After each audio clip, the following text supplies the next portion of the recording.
que íbamos a mostrar un poco qué cosas hacemos en el Anahuacalli desde el área de conservación. Yo tengo este puesto desde hace 14 años. Soy coordinadora de conservación y colecciones, pero también de exhibiciones. Y es un puesto que básicamente se creó en el momento que yo llegué al museo. Ya había una museógrafa en ese momento y una conservadora. Sin embargo, en ese momento las necesidades, el equipo era muy pequeño, entonces me pidieron que llegara a revisar específicamente a supervisar el inventario y el registro de la colección de arte prehispánico que Diego fue adquiriendo a lo largo de su vida.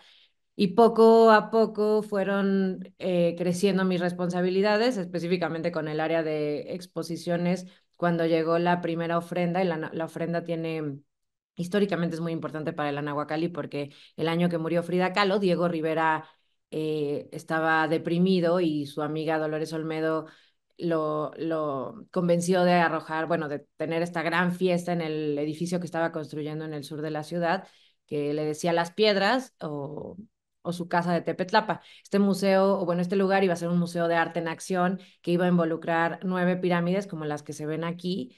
Eh, en ese momento él creía que iba a terminar todo este complejo arquitectónico, sin embargo, murió 2 años después de esa primera ofrenda, en el 57, y nunca terminó ni siquiera, nunca vio terminado este edificio.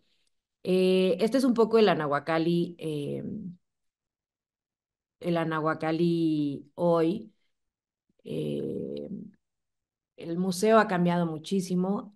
Creo que yo misma no entendía muy bien mi participación como conservadora en el museo porque llegué para un proyecto específico y poco a poco me fui orientando más a la realización de exhibiciones y con el día a día a manejar esto de museografía y curaduría y montaje y todos los procesos que están asociados a las exposiciones. Yo ya había trabajado en museos como restauradora, viendo o participando en exposiciones, entonces le hizo sentido a mi entonces jefa que yo coordinara estos procesos. eh, entonces, mi carrera se fue orientando un poco más a la parte de exhibiciones y creí que estaba dejando de lado la restauración por mucho tiempo, hasta que creo que me hizo sentido que justo hacer exposiciones para mí era una parte importante de conservar el edificio.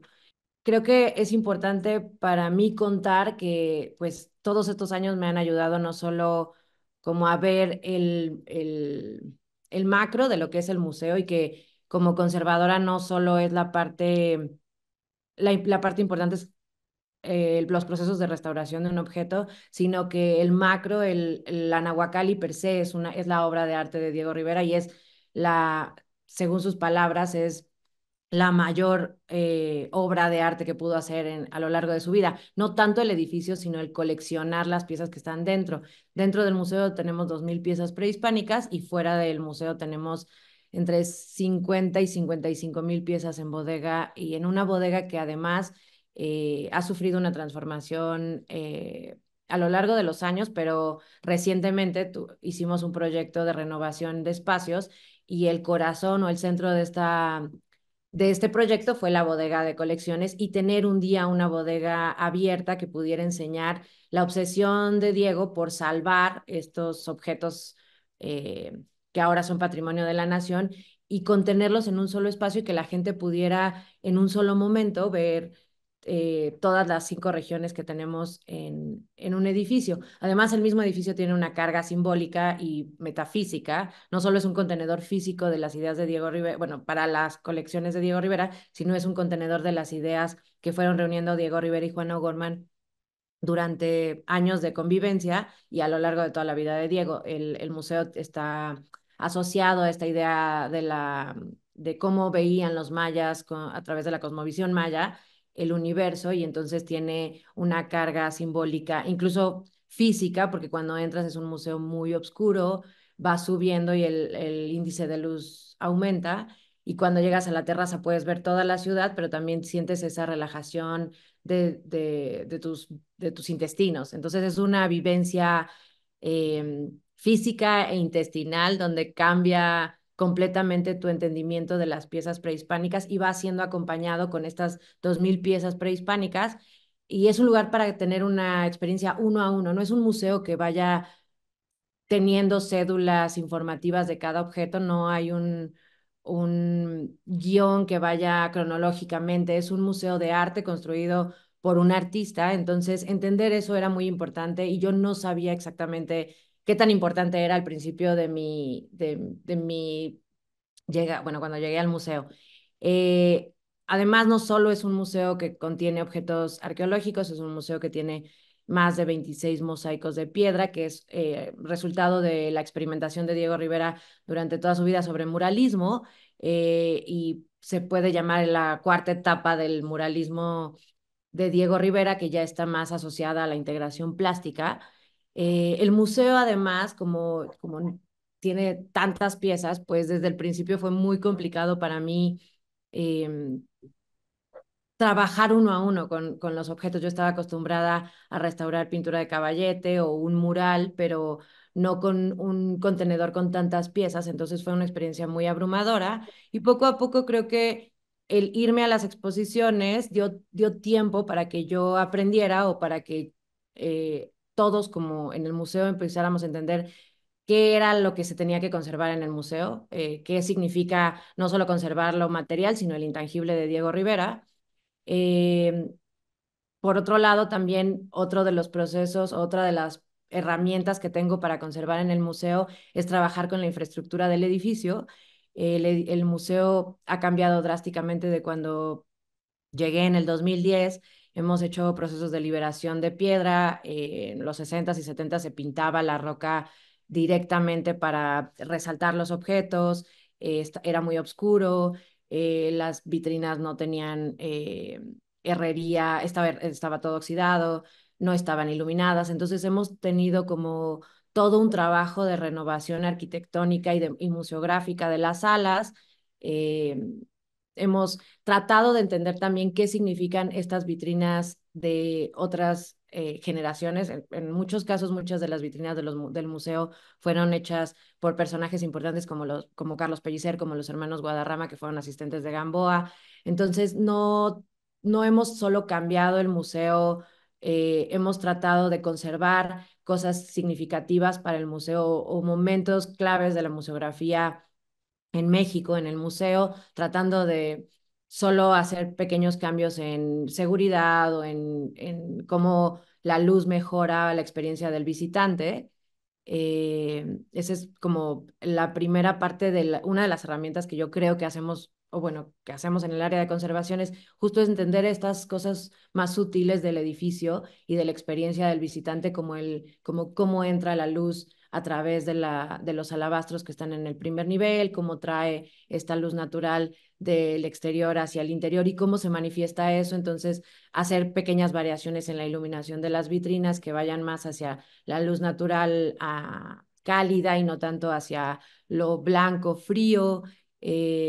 Mejorar muchísimo toda la liberación de estos aplanados o capas de vinílica que ha tenido el museo para resaltar un poco la idea de Diego Rivera de la vinculación de estos objetos dentro de un contenedor de piedra que además está utilizando materiales de la zona volcánica que fue generada por el Chitle hace cerca de 2000 años. Entonces, una de las ramas es como la parte museográfica, la otra son las exposiciones. Para mí creo que las exposiciones son un dispositivo para ver nuevamente el museo a través de los ojos de un artista, a través de los ojos de una exposición grupal con cierta curaduría. Entonces, lo que yo trato de hacer con las exposiciones es invitar a artistas que conecten con una parte de la idea de Diego Rivera, con una parte del contexto, de la modernidad, de la generación en la que se construyó el edificio, que quieran revisar o criticar incluso qué estaba pasando por la cabeza de un hombre que coleccionó tanta cantidad de piezas y que quería construir este proyecto de modernidad al sur de la ciudad. Las exposiciones generalmente tienen una revisión de nuestras colecciones que para mí es muy importante, no solo del edificio, sino de tener este diálogo real con las piezas. Yo me parece muy importante como esta idea que lo tenemos con Brandy, el momento de entender el momento de la creación, de conectar con la obra de arte, también tiene que ver con la mirada del espectador que activa el edificio. El edificio finalmente fue un proyecto inacabado, entonces es como un lugar que tiene un faltante eterno, pero que el espectador y el artista contemporáneo o el artista generalmente trata de determinar y esa acción nos ayuda también a mantener vivo el edificio y creo que se ha visto reflejado en el número de visitantes que han llegado al museo. Entonces tratamos de hacer todas estas experiencias de revisión de la colección, de la luz, del contexto y del contenido de la idea del museo, pero también directamente con las piezas o con algunas partes de la colección. No solo tenemos piezas prehispánicas, también tenemos en algunos casos, bueno, tenemos una colección de libros donada por Eulalia Guzmán, libros antiguos, tenemos una cantidad increíble de arte popular y artesanía que coleccionó Diego Rivera, pero que también se nutrió con el coleccionismo de Dolores Olmedo, porque a lo largo de los años ella fue continuando la tradición de las ofrendas, entonces pues se adquirieron muchísimos objetos de familias tradicionales como los Oteno en el Estado de México, tenemos cartonería de Carmen Caballero, también, además, como conservadores y no solo para usar las exposiciones como dispositivo de conservación, tenemos una participación bueno, nuestra área hace también las exposiciones, entonces tenemos que participar en todos los procesos de embalaje, de desembalaje, de instalación y los procesos de conservación asociados a estos, desde estados de conservación, bueno, la dictaminación, el registro fotográfico, promover las mejores condiciones para la seguridad del montaje. Montar en el Anahuacalli es muy difícil porque es un museo muy grande, pero Diego Rivera construyó una puerta muy pequeña, entonces generalmente la escala de las obras que se exhiben en el museo es mayor y los procesos pueden ser muy complejos como el uso de grúas, eh, poleas, muchísimos andamios. Entonces, pues creo que era importante para mí hablar de las exposiciones porque a veces como restauradores no estamos eh, listos para revisar como todos estos procesos que se asocian a las exposiciones, como el aseguramiento, el traslado de obra, los comisariados. Muchas veces, pues hay que tener, los registros cobran sentido, los registros fotográficos y los gráficos, cuando hay una pieza, un temblor, un daño que no se puede, que no puedes prevenir, pero que las aseguradoras te van a pedir registros. Entonces, el área de conservación tiene que ver mucho con la prevención de todos estos posibles daños eh, eh, asociados a la instalación y también mucho con los comisariados. Sacar piezas del Museo de Nahuacalli es muy difícil porque, pues como les comentaba, la pieza bueno, la puerta es muy pequeña, entonces tenemos que hacer cosas que parecen riesgosas, pero con todas las medidas necesarias, como volar los bocetos cuando salen de viaje. Las obras de Diego Rivera y Frida Kahlo son bastante solicitadas en el mundo, entonces tienen todos estos procesos cuando viajan de pasar por aduanas. Necesitamos contenedores cargo por el tamaño de los bocetos que tenemos dentro del museo. Eh, Aquí les puse como algunos ejemplos de cómo se trasladan nuestras obras. Eh, bueno, también tenemos estas colecciones que les contaba. Pues muchas veces estas colecciones tienen que tener otro tipo de procesos como la fumigación, el inventario, el registro. eh, no sé cómo ligar, pero en mi cabeza esto tenía sentido. Las colecciones las activamos a través de exposiciones, pero también a veces de ofrendas. En mi caso, la ofrenda es otra de las herramientas que, que está a mi cargo, pero que también ayudan a la conservación del intangible y del tangible del museo. Muchas veces estas ofrendas traen a colación o traen al presente o homenajean a alguien que participó o alguna cosa que fue importante para la construcción del museo. En este caso fue Ruth Rivera y Lupe Rivera el año pasado, y cómo el Ruth Rivera como arquitecta ayudó a Diego Rivera a construir el Anahuacalli, se va contando en este altar homenaje a esta mujer. En este caso, por ejemplo, fue un altar a Carmen Caballero. Carmen Caballero fue una artista llamada por Diego Rivera la mejor artista, incluso mejor que Picasso, de cartonería en México. Para él, sus obras eran el claro ejemplo de la sutileza y la contemporaneidad y del uso y entendimiento del color. Entonces Carmen que estaba aquí, medía menos de 1,40, 1,30 creo, hacía estos Judas de 4 metros que tenemos en la colección. Entonces, en este caso es el ejemplo de una ofrenda que usamos en honor a Carmen y en honor a nuestros Judas.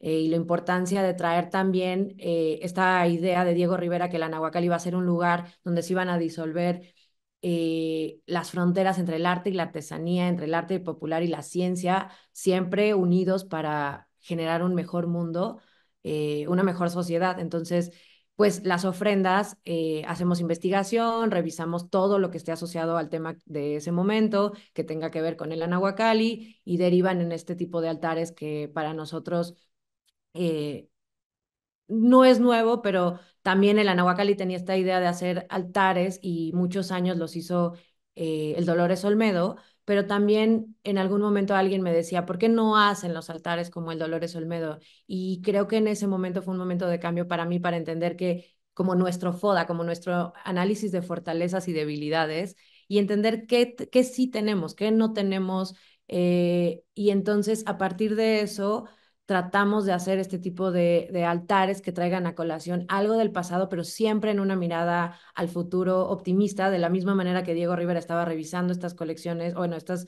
producciones del pasado, pero siempre con una mirada hacia las generaciones posteriores. Creo que por último les voy a hablar de la bodega. Nat, creo que quería que hablara más de esto, pero era importante para mí contar un poco de lo demás de conservación y restauración que se hace en el museo. La bodega de la Nahuacali durante cerca de 57 años estuvo no abandonada, pero había 50,000 piezas que se desbordaban de estos tipos, estos sobres. Diego Rivera vivía así. Diego Rivera estaba rodeado de los objetos que adquirió, que quería salvar o rescatar porque la gente se los estaba llevando pues a otros países, y estaba enojado con las instituciones que no tenían dinero suficiente para mantenerlo todo en México. Entonces, cuando muere Diego y unos años antes trasladan las piezas de esta manera a la bodega, aquí hay como un pequeño video de cómo era la bodega anterior y cómo estaban las piezas en repisas. Obviamente hay estas cajas naranjas que nosotros hemos utilizado muchísimo en los últimos 5 años. Ya empezábamos a hacer un proceso de inventario. El registro con la Dirección de Registro y Patrimonio de Zonas Arqueológicas se ha hecho desde hace casi 20 años, un poco más, y solo llevábamos un 20%. Actualmente tenemos casi un 50% de registro porque en los últimos años con la nueva bodega se ha agilizado y se han logrado hacer otras actividades, pues de catalogación, de fotografía, podemos tener servicio social. Esto se los estoy enseñando nada más para que luego vean. Obviamente, pues yo llevo esta área, pero han pasado muchísimas generaciones de personas que me han ayudado, de gente que, especialmente a los guías del museo, los guías de la Nahuacali son todo para esta área, porque son los ojos cuando en el día a día, cuando suceden procesos con los visitantes, pero también los guías del Museo Anahuacalli fueron capacitados para hacer limpieza superficial y para ayudarme a empacar las piezas y hacer el traslado a la nueva bodega que se planteó en el 2016. Este es el primer boceto que hizo Mauricio Rocha para la bodega. Él ganó un concurso que justo se lanzó en el 2016, y esta es la nueva bodega. Si no han ido a la Nahuacalli, los invito a que vayan y lo conozcan. De martes a viernes se puede visitar esta bodega, con que lo digan en la taquilla pueden entrar a, a una visita de 15 a 20 minutos.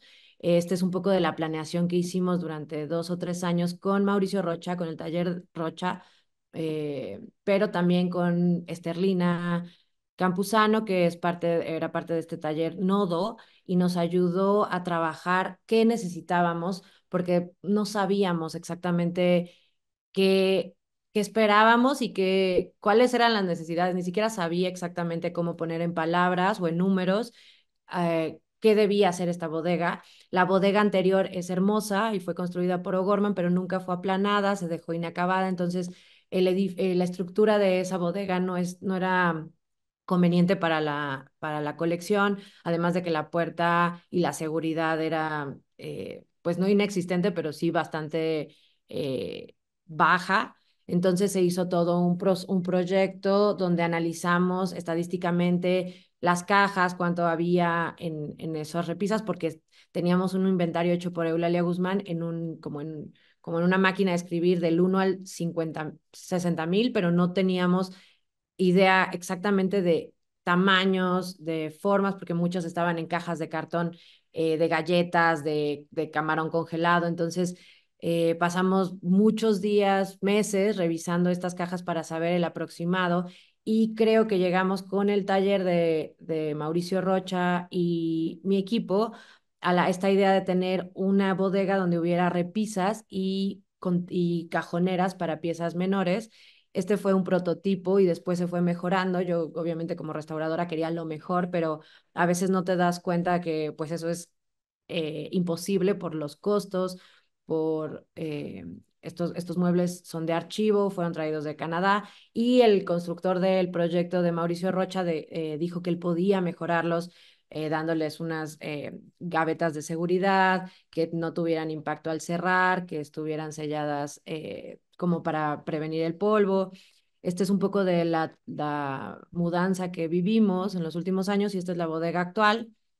eh, Tenemos este tipo de organización de piezas muy pequeñas en cajoneras. Seguimos y vamos a seguir, yo creo que 30 años de trabajo de organización, mientras se hacen las labores de, pues ahora restauración directa, de inventario, de tomas fotográficas.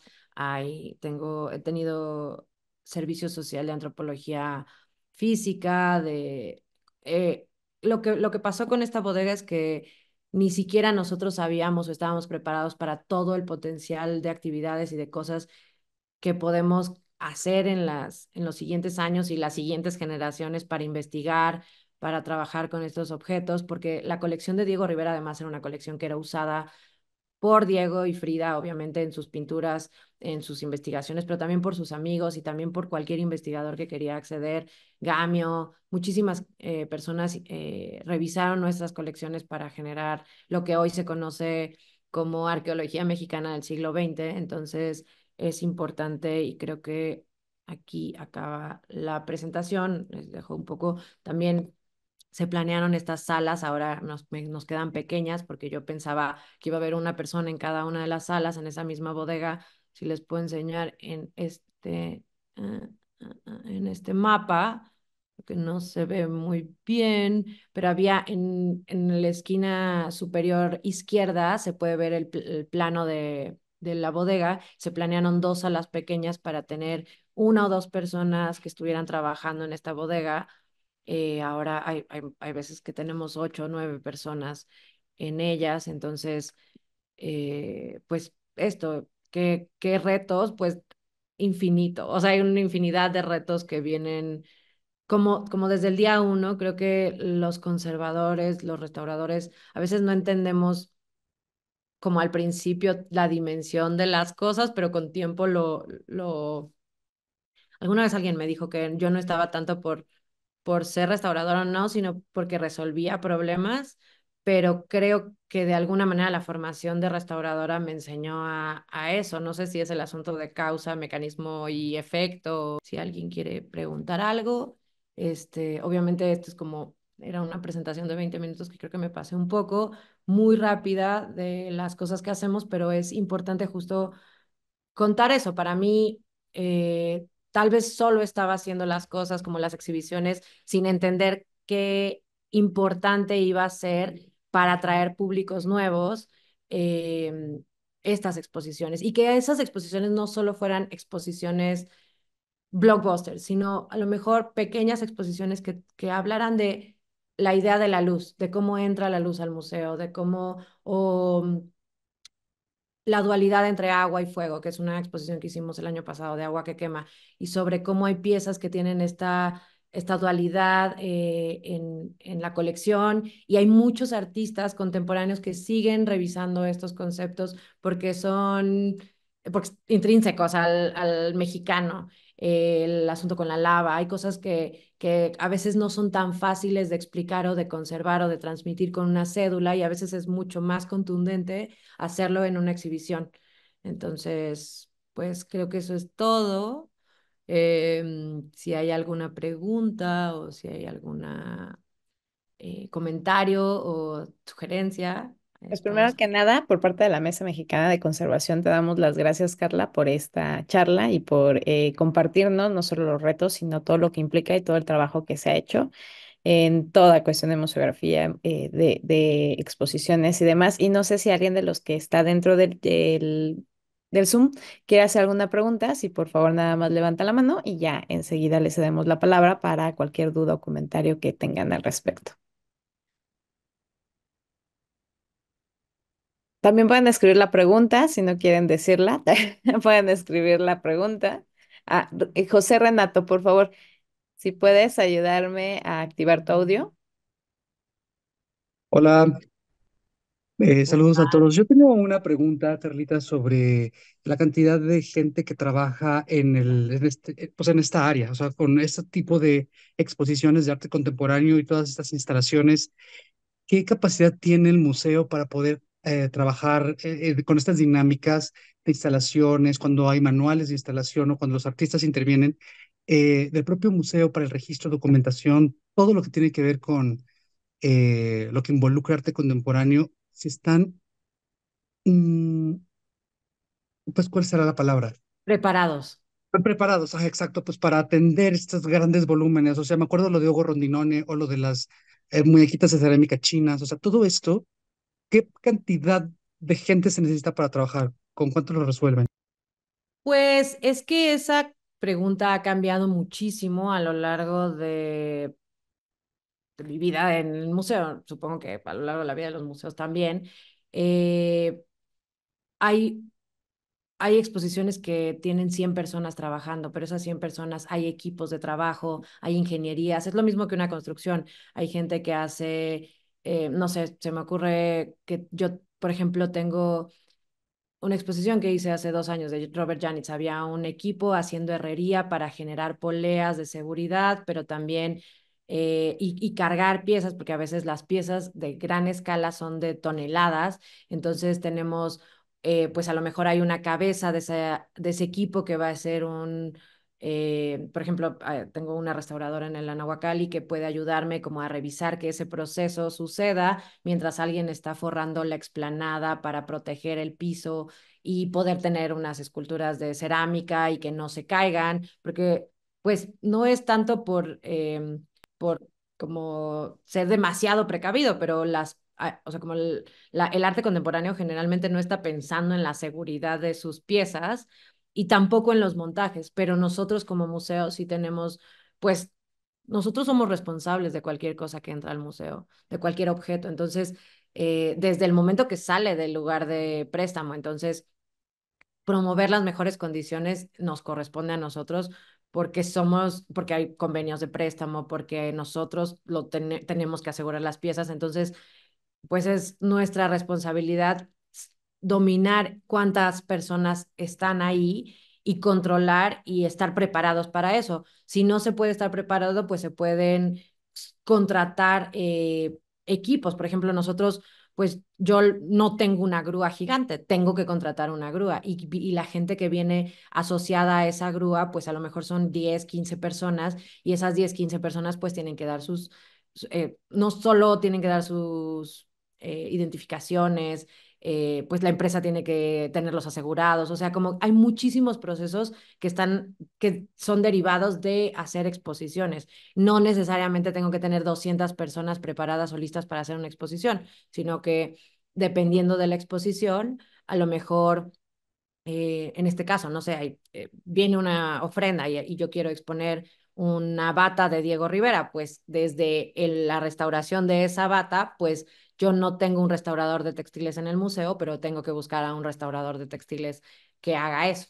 Entonces, puede ser de 10 personas a 100 personas o mucho más. El museo es enorme, entonces la plaza pues está hecha para para 2.500 personas.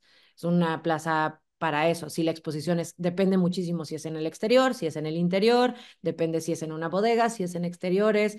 Yo tengo un equipo ahora preparado que lleva 6 años trabajando conmigo, o 7, que pues se va especializando. O sea, hay unos, no sé, se me ocurre Caballé, pues es diseñador industrial y es un buenazo para entender las cosas de la suspensión, pero también hay unos límites y también en personal, en recursos humanos, pero también en recursos físicos, en maquinaria, en muchísimas cosas. Muchas cosas se producen en las exposiciones contemporáneas en el exterior, en equipos de carpinterías que llegan y se montan, pero entonces tienes que acompañarlos pues desde la contratación o desde la planeación de las exposiciones. No sé si contesté tu pregunta, Sí, pero sí, sí, muchas gracias, mucha Carla. gente, mucha gente. Vale, gracias. ¿Alguien más que quiera preguntar? Tenemos una felicitación. Dice muchas felicidades, qué padre reto y resultados maravillosos. Saludos de Jimena y una mega fuente de inspiración. Qué ganas de ir a visitar en la siguiente, visitarlos en la siguiente ofrenda. Sí, vayan. La ofrenda para nosotros es el corazón de la Nahuacali y, y creo que yo justo hace años pues me encantaba hacer exposiciones y la ofrenda me costaba muchísimo. La ofrenda es de todos y además la ofrenda pues entre más grande la hagamos, más personas llegan el siguiente año y dicen, qué pequeña es.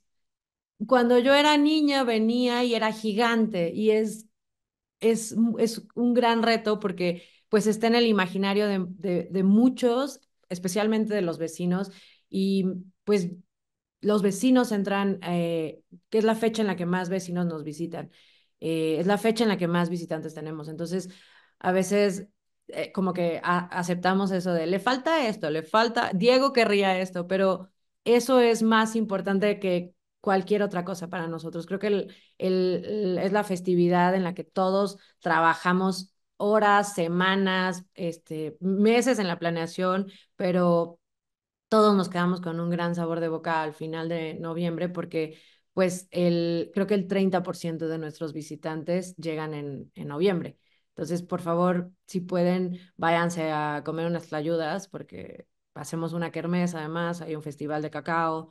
Eso es parte de la conservación de la Nahuacali. Muchas gracias, Carla. Laura Mendoza, muchas gracias. Aprender que la conservación y restauración no es solo un bien cultural, sino la intención del artista y todo el edificio como una obra de arte. Muchas gracias, Laura. No sé si alguien más quiere comentar algo o hacer alguna pregunta. Te mandan aplausos, Renato. Gracias. Creo que nos pasamos, Sí, creo que nos pasamos de pero tiempo va y, bien. y creo que no hay más preguntas, pues. Muchas gracias a usted. Totalmente. Muchas gracias desde la Mesa Mexicana de Conservación y pues les recordamos que posteriormente esta charla va a estar en YouTube, en nuestro canal, que es Mesa Mexicana de Conservación en nombre largo o Conservación MX, si nos buscan también como el usuario, igual que nuestras redes sociales, que es Conservación, Mesa Mexicana de Conservación. Para que también puedan seguir, cada mes tenemos charlas con especialistas como tú, Carla, que nos hacen el enorme favor de enriquecernos con sus conocimientos y con sus aportaciones. Y pues así seguir socializando el conocimiento y seguir dando temas que ofrecer a toda la comunidad de conservadores y restauradores del país. Pues muchas gracias, Carla. No sé si quieres decir algo más. No, solo que nos visiten. Bueno, entonces pues nada más les dejamos eso. Vayan a la Nahuacali y vean el maravilloso trabajo que Carla y toda la gente de su equipo hacen. Entren a la bodega, pidan entrar a la bodega. Perfecto. Muchas gracias y pues que tengan muy bonito día y gracias por tomarse el tiempo de hacer su registro y de estar aquí en sábado por la mañana. Que tengan muy bonito día a todos.